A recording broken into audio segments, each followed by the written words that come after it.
तर काँग्रेस आणि महाविकास आघाडीत नेत्यांकडून बुद्धिभेद करण्याचा प्रयत्न असल्याची टीका मुख्यमंत्री फडणवीसांनी केली आहे। विरोधकांना महिलांना आरक्षण द्यायचं नाहीये, त्यामुळे विरोधकांना महिला आरक्षण 2034 पर्यंत रेटून न्यायचंय अशी टीका सुद्धा फडणवीसांनी केलेली आहे।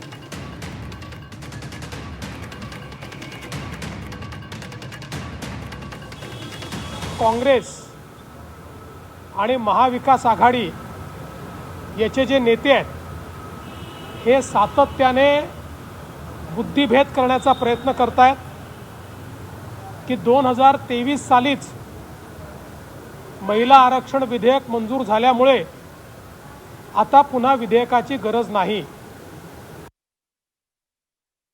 कोविडमुळे सेन्सस पुढे गेलं, त्यामुळे मोदीजींच्या मनामध्ये 2029 सालीच आपल्याला महिला आरक्षण द्यायचं असल्यामुळे एक अतिशय छोटीशी अमेंडमेंट आणली होती की डिलिमिटेशन करता नवीन सेन्ससचा जो काही कॉन्स्टिट्यूशनल अमेंडमेंट किंवा संविधान संशोधन आहे त्याच्याऐवजी त्यात शिथिलता देऊन जुन्या सेन्ससप्रमाणे देखील करता येईल अशा प्रकारची अमेंडमेंट होती, जी या सर्व मंडळींनी नाकारली।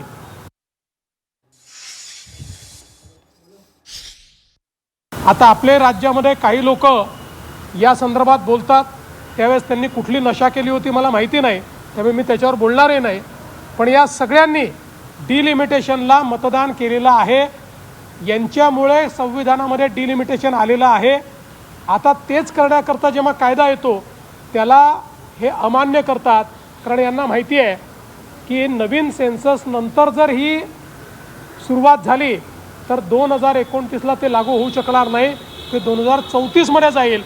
आणि म्हणून चिदंबरम यांनी ज्यावेळी ट्विट केलं त्याला मी फॅक्ट्स फिगर्स याच्या सहित उत्तर दिलेलं आहे।